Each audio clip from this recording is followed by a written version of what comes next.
What's going on, guys, and welcome back to WWE Network and Show, where I, Graham G.S. Matthews, break down all the original content you watch on the WWE Network, on Peacock, and on Vice. As today we're talking the penultimate episode of the third season of Dark Side of the Ring, Season 3, Episode 13, Extreme and Obscene, Rob Black's XPW.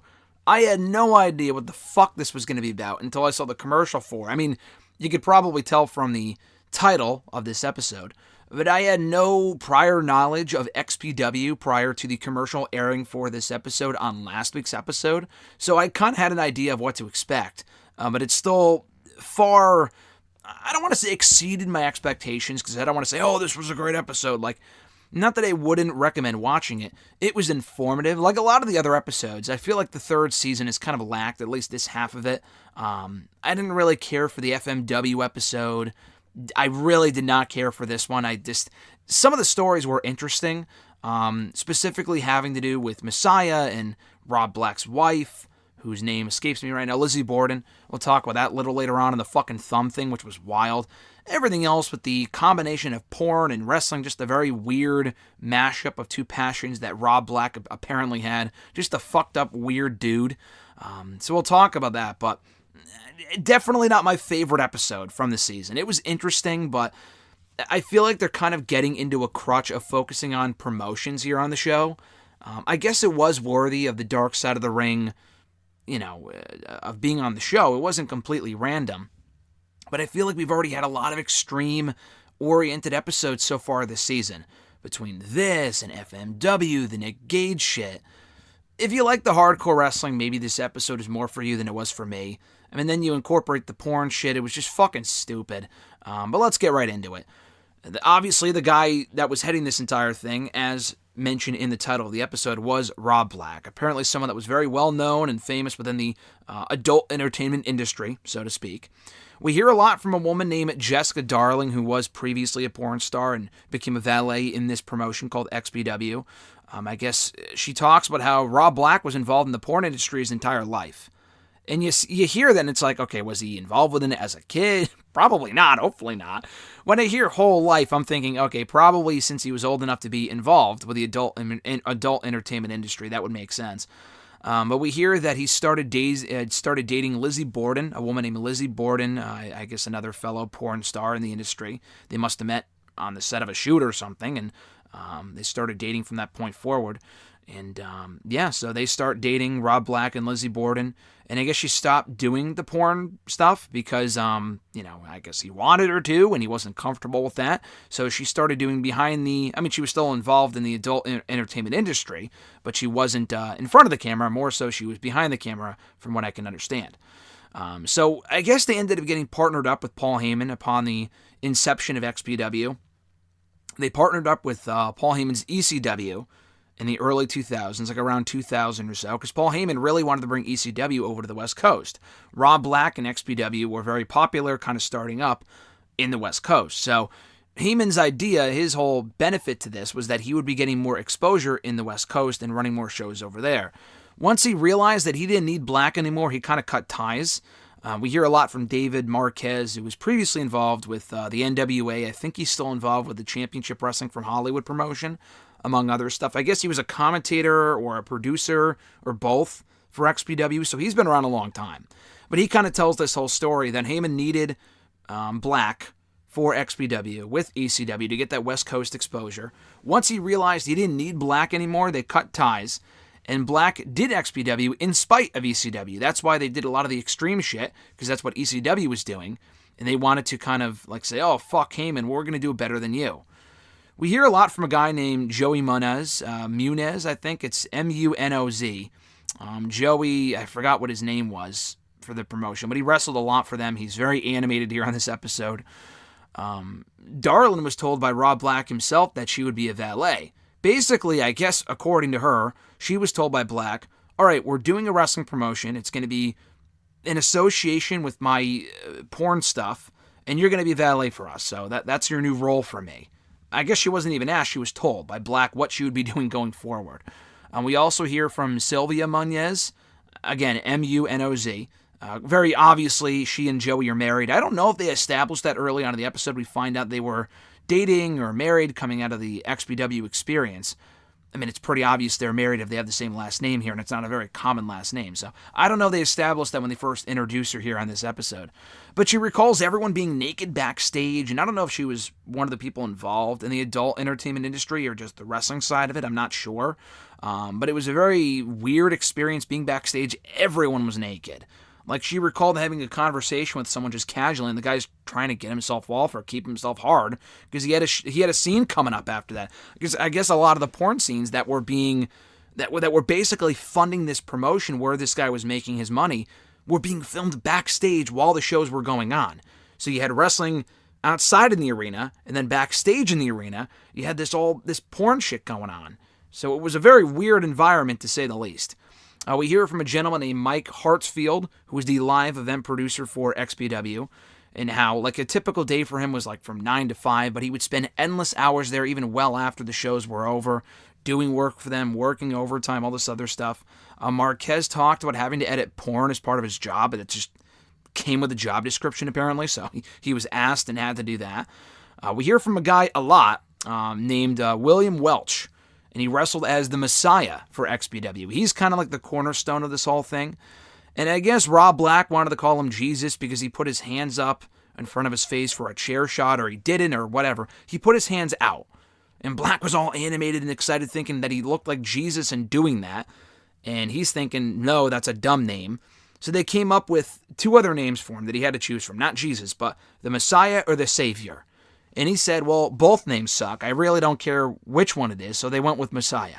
Don't tell Rollins that he said that, because Seth Rollins in WWE has gone by both the Monday Night Messiah and the SmackDown Savior. So don't tell Seth Rollins that William Welch hates the fucking Savior and Messiah names. He's probably not the biggest Seth Rollins fan because of that. But in all seriousness, we also hear from Luke Hawx, who was involved with the Canyon episode. Was that what it was? He was involved in one of the other recent episodes. Luke Hawx comes across like a great guy. I think he was also involved in Heels recently, too.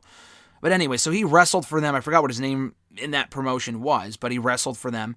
And he talked about how they always had to top themselves with the hardcore wrestling. Like, you think that FMW and all these other promotions, GCW and ECW, were doing dumb stuff with the hardcore wrestling. They were doing some even dumber shit. Like, they had to top not only what everyone else was doing, but what they themselves were doing. Like, they would do a crazy spot. On the next show, they would have to go out there and do something even crazier to top themselves to keep people to coming back. And I've never liked that shit. I just think it's fucking stupid. They recall this stupid spot with Joey's uncle, Uncle Supreme. I think his name was Supreme or just Supreme or Supreme something. I don't know. I guess he was very notable within the wrestling realm around this point in time. He caught on fire during a match. And, like, he was running around the ring literally on fire until someone put him out and he got covered and he burned a lot of his skin and Joey had to go visit him in the hospital. It was fucking gross. And the only thing that he was concerned with was Supreme was the fact that whether it was a good match or not up until the botched ending, so to speak. I mean, that's some fucked up priorities to completely burn yourself and you're wondering whether the match was good or not or whether it was well received or not. That's pretty stupid. So they had their first show in Los Angeles, or maybe it was ECW that had their first show in Los Angeles. I think that's what it was. XPW talent, like, invaded the show. Messiah jumped the barricade. They had to be escorted out of the arena. Like it's a fucking document, exported. They were also giving out XPW merch outside of the event to kind of fuck with them. Joey was one of the people that jumped the barricade too, and New Jack went after him. He didn't give a fuck. He didn't care who it was. No one comes in our territory and fucks with our show because New Jack was still with ECW at that point. But, I mean, XPW, they talked about how Rob Black would say that he wanted this or that person, and he would get this or that person. They landed Terry Funk. Terry Funk's name comes up in a lot of these episodes having to do with the hardcore wrestling. FMW, he was in the, wasn't he in another episode as well? But anyway, so they were able to land Terry Funk. They landed Shane Douglas. They landed Sabu. They landed all these people. Even New Jack did it. He said we hear from New Jack. He actually passed away in May. I don't know when they filmed this, but he died back in May of this year. He did it to make money. He said he just did it to make a quick check, essentially. We hear from Luke Hawx, and he tells this story about how he took a chair shot in a match, and Rob Black wanted it to be as realistic and as gruesome as possible. Rob Black chewed him out for putting his hands up for a chair shot, which is exactly what you should do. That's what he was trained on. That's what he was told the right thing to do was. Rob was pissed about it. He said, never do that again. He's like, okay, that was weird. He thought he might have done something wrong, but he was told later on, don't listen to him, he's a dumbass. He was punished for that. In a match later on, didn't know about it in advance, didn't know where it was going. He got handcuffed in a match, I think with Supreme, and Supreme carried out the punishment in giving him several chair shots, hardcore, stiff chair shots to the fucking head. Like several of them, while his hands were handcuffed. It was very disturbing to watch. He got an indent in his head from it because he couldn't go to the hospital because he didn't have health insurance, so he had like an indent, or he still does have an indent in his head to this day from those chair shots, and he was really fucked up from it. And he was fucking pissed, obviously. That's fucked up. Messiah gets wind of this and all the other shit that was going on in XPW around that point. He told Black that he was done. And Black told him, well, if you're done, then I'm done. And Messiah said, what are you talking about? And Black goes, oh, well, I mean, if you're not around, then I have no promotion. And I guess he had done that with several other people that kind of convinced them to stay. And Messiah did stay because of that, because he kind of played the fucking Jedi mind trick games with him. We were also told that Black had his wife, Lizzie, hit on other guys. Not sleep with them, but hit on them. Because I guess he liked it. He was fucking weird. But in the meanwhile, like, he would get all upset if she actually got with someone, but he was getting BJs every day, according to Messiah, from not her, but other people. Involving with scenes. I guess he was still doing scenes and shit for this porn stuff. And Messiah ended up getting stuck in the middle of this whole thing. Because he admits that ending up hooking up with Lizzie. I guess he was close with her. They ended up hooking up. He regrets that because it was pretty stupid. The whole roster finds out about it. He gets exiled from XPW via this dumb, like, I don't even know what you would call it. They filmed some segment with him, like, disappearing into the wind or whatever, and Black, like, screaming at him. It was fucking stupid. And they show like, this apparition or whatever it was called, whatever word they used for it. They show it, and it's as dumb as it sounds. It was pretty stupid, but they did this to write him out of storylines. And Black told him to get out of California. And he's like, I'm not getting out of California. Like, why are you giving me all these threats? Like, it was pretty stupid. They told him to get out of California. He's like, I'm not going anywhere. Anyway, in the meanwhile, we'll get back to that later, but they recap the scaffolding match, which was also recapped back on the New Jack episode last season, between him and Vic Grimes in the scaffolding match in XPW. And there was no insurance for the event. I guess Hartsfield said there would be, or was told just to say that there will be, even though there wasn't. So there was no insurance for it. He almost fucking died because he gets shoved off the thing because New Jack was pissed at him for something else. He had heat with him, so he almost tried to murder the guy, and he hoped he would die. But he got very lucky he didn't die because he landed on the ring ropes. And if he didn't land on the ring ropes and got bounced back into the ring, he would have landed on the concrete and fucking died. And Rob Black apparently loved it. New Jack said, oh, that was, that Black went up to him afterward and said, oh, I loved it. That was great, blah, blah, blah. New Jack left right after that incident was over. Like, he did that, almost killed Vic Grimes, and left XPW soon after. So there you go. I guess Messiah, back to him. Meanwhile, cuts a promo at a 2002 show for Epic Pro Wrestling, I believe it was called. Talking about the whole him leaving XPW and sleeping with Lizzie Borden and all this other shit. And he mentions, Rob Black's wife, Lizzie Borden, and how she liked when they hooked up and they had sex and whatever. And that didn't sit too well. That didn't sit too well with Rob Black. Because even before we get to what happened next, Messiah attended one of their shows for some reason. He recalls watching this boring promo. Attendance was down. No one really liked the show. And he was told, I guess he was caught on camera. Rob Black found out he was there. He gets a call from someone at the show saying, hey, you got to get out of here. Rob Black is pissed that you're here. He doesn't want you here. He's yelling at us in the back. Please get out of here just to save our own asses. So he leaves. He goes back, maybe not that same day, maybe soon after. I don't remember the exact timeline. Messiah is on his couch, William or whatever his name is, on his couch playing video games. This is like early 2000s, around 02, 03. And he had a roommate at the time. He hears the door open, two guys come in. He sees it in the reflection of the TV. He thought it was just his roommate or friends of his roommate. He's like, hey guys, whatever. He even said, hey, what's up? But he's too busy playing the video game. And he can hear these guys arguing behind him about who should attack him. And that was when he realized something was wrong. So when he turned around to go look at him, that was when they just fucking tackled him. They beat the shit out of him. they're putting a chokehold on him. He realizes they don't have it on all the way because he's a wrestler. He would know. But before he could really get an advantage over him, because there were two people, it wasn't just one guy, they get him down. They take a pair of, not scissors, but like, I don't know, something along the lines of scissors, maybe pliers, I believe, and cut his fucking thumb off, which is, disgusting. And they don't show his hand without the thumb in real time today. They showed it in a flashback to a promo he cut at a show a little bit later on.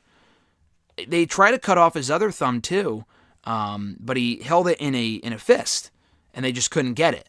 They tried to get it open, and they couldn't, so they couldn't get his thumb. He fought him off. They smashed the fucking fish tank over his head, which is disgusting. Beat the shit out of him there, punching him repeatedly, and they kind of get winded, and they're getting tired, and he saw that as an advantage to lock one of them into an armbar. And he wrenches it in, fucking goes right after the guy's arm up, probably breaks it, I don't know. Applies as much pressure to it as possible. The guy's screaming about it, blah, blah, blah. Ends up getting out of it, and those guys run off. They leave. So it was a really, really hectic scene, and they were never able to prove that it was Rob Black. A lot of the people found out, I think Darling found out on America's Most Wanted, because that's where they covered the case. Everyone knew that he was behind it. Even New Jack called him. He was like, dude. He called him to ask him about it, and we hear the voicemail. Why would you do that? What the fuck is wrong with you? Why would you do that? And he denied it every time. Rob Black was very pissed that Joey was still friends with Messiah, that he was still friends with him and talking to him. He's like, they don't really give a shit. So it was a whole thing, and I guess that was pretty much the end of it. Rob ended up going to prison soon after, but for something else. Messiah went back to wrestling. We see his hand without a thumb. It just looks, so disgusting. Rob and Lizzie started doing extreme porn where women were getting raped and beat up, and the government did not like that. Darling called it quits after that because she was like, this is too much for me. I'm the fuck out of here. I'm leaving. He calls out John Ashcroft and the entire U.S. government, and they went after him for all this shit, and as they should have, because it was just disgusting. He appeared on Nightline, and it was this whole ordeal. He had the ego to go ahead on TV and call out the government to come after him, and they did. And he ended up in prison for it. He got arrested, faced 50 years in prison. Both he and Lizzie pled guilty soon after, and ended up just doing a year and a day. And she was in prison with them, probably not in the same cell, obviously, but she was in prison as well. He left the wrestling business soon after. XPW kind of crumbled away, and that was the end of XPW. They divorced, both he and Lizzie, so that relationship ended a little while later. And everyone that we hear from, Hartsfield, I think Messiah as well, definitely Messiah actually in retrospect, Darlin, and everyone else that was interviewed for this thing, Sylvia, Joey, are all very thankful for the XPW experience and the fact that it happened. Even though the guy got his fucking thumb cut off, he was very happy that he was involved with XPW. Some people met their wives from there, some people just had the time of their lives, and they cherished the good memories, even though it didn't really seem like there were a lot of good memories anyway. All of these people, Joey just doesn't really seem like he's over this whole XPW thing. He comes across like the biggest fucking mark for this promotion, which was a complete disaster and should have never existed in the first place. He was weird. They actually got married at a wrestling show, apparently, both he and Sylvia soon after. He talks about his uncle Supreme passing away on May 6th. I don't know if it was this year. It couldn't have been this year because I imagine the New Jack episode, the New Jack interview was filmed around the same time. He died in late May. So unless they filmed this weeks before he died, I'm pretty sure this was probably filmed either last year or much earlier this year. So the uncle probably died back in 2020 on May 6th of last year, but I could be wrong. And apparently, Rob Black, and they talk about where is he today? Would he ever get back involved with wrestling or XPW and start it up again? Blah blah blah. They say they don't know. Sylvia says, I don't know if he would ever be interested in doing something like that again. Hopefully not. But she does mention that he ended up getting remarried, had kids, and now lives in, I think, the Northeast somewhere and runs an American cheeseburger joint. So I guess that's what Rob Black is up to today. Obviously, they asked him to be part of the episode. He said no. They talk about that at the very beginning. No way he was going to come on and basically expose himself. But that was it for this episode of Dark Side of the Ring, Extreme and Obscene, Rob Black's XPW. This was fucking stupid. The episode itself and how it was filmed and whatever was fine. The whole idea of this shit, I wouldn't even spotlight this stuff, to be honest with you. That's how dumb this is. I feel dumber after having watched this episode and learned all about this promotion. And the fact that they're defending it in the end. Oh, such a great experience. Not everything. I mean, everything does happen for a reason. You don't have to be thankful that everything happened. I mean, maybe the couple because they made out of it. But everyone else, like Messiah, like, oh man, I wouldn't be the man I am today if it wasn't for... You got your fucking thumb chopped off, you dumbass. I don't know. I just thought this episode was extremely dumb. I would have been better off without this episode even being a thing. So this whole thing was just... I'm so tired of the hardcore wrestling bullshit. If you like that stuff, that's fine. For me, I think it's garbage, no pun intended. I like the Nick Gage one. We got the New Jack episode last year. FMW, I didn't really care about that. This was way worse. This was just fucking stupid. This was stupid. Thankfully, we got the season finale next week. It feels like season 3 just isn't clicking as well as the other seasons did. I feel like the first half of season 3 was even better than this, to be honest with you. The second half has just been a disaster overall. But I am looking forward to next week. Next week is the Steroid Trials episode of Dark Side of the Ring, the season 3 finale. So I look forward to that one. And a quick note, forgot to mention this, I recorded the review before I found this out, but apparently, and this is in relation to last week's episode, the guy Van Herd, who was the son of Luna Vachon, apparently he lives here in Connecticut. My girlfriend Alexis actually saw him at a gym around where we live, and she went up to him and talked to him for a couple of minutes and said, hey, we just watched your episode, it was cool. Because a lot of the people who watched that episode recognized him from Hell's Kitchen, and I think she did as well, but she also recognized him from something else, and it's because they go to the same gym. So that's pretty fucking cool. And she talked to him for a little while, and it would be cool. I mean, she mentioned me and the fact that maybe we can try to organize an interview, and we haven't heard back from him since, which is fine, but he came across like a really nice guy, she said, and interesting to know that he actually apparently lives in Connecticut, and not only in Connecticut, but around where we are, so I thought that was really funny. But anyway, guys, thanks for checking out this video. I appreciate it. Thanks for checking out the reviews of Dark Side of the Ring. More Dark Side of the Ring reviews available in the description box down below. Be sure to like this video, drop a comment, share the video, and subscribe to the channel for more daily content. We will be back next Monday with my review of the Steroid Trials episode of Dark Side of the Ring. Plenty more content going up here on the channel already and have gone up in the last week and a half and still in the days to come. Interviews with Rey Mysterio, Indy Hartwell, Roman Reigns, Sasha Banks, Dangerous Danny Davis, Adam Bomb, Terry Runnels, Jeff Jarrett, among many others. All going up recently. Skylar Gray, Elliot Taylor, and much more. So if you're not already subscribed, please do so. You're greatly missing out if you're not. Have an awesome rest of your week, guys. I'm Graham G. Matthews, and I'll catch your ass down the road.